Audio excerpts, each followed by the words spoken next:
রিয়ান বাবুর সারপ্রাইজটা আনতে। আজকে রিয়ান বাবু সকালে বলছিল যে বিরিয়ানি খাবে, আর ও আমার সঙ্গে বলেছে আমি এখন রেডি হয়ে গেছি।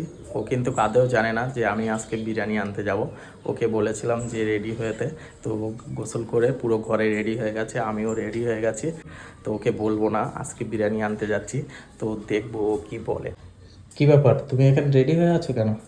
আব্বু আব্বু ওই মা আমার রেডি করে আমার হাতে প্যাকেট দিয়েছে, আজকের কোথায় যাবে? আজকে একটু হাড়োয়াতে যাব কিছু আনতে, তো চলো। কি? চলো দেখতে পাবে, এসো চলো। তো এখন আগে নামটা বলো। না, নাম বলা যাবে না, চলো।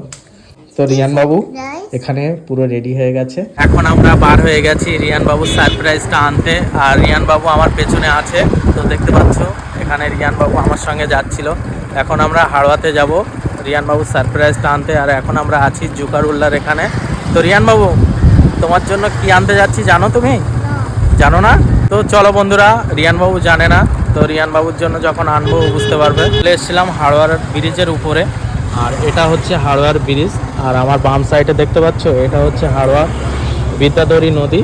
আর আমার ডান সাইডে এখান থেকে দেখা যাচ্ছিল হাড়োয়ার রওজার গম্বুজটা। তো আজকে ছিল জুম্মাবার, তো এখন বাজে 1:30। তো আমি এসেছিলাম হাড়োয়ায় সারপ্রাইজটা নিতে রিয়ান বাবুর জন্য। আমার পেছনে আছে রিয়ান বাবু বসে, সামনে হচ্ছে হাড়োয়া গার্লস স্কুল, আর আমি বাম সাইডে চলে যাব এই সাইড দিয়ে।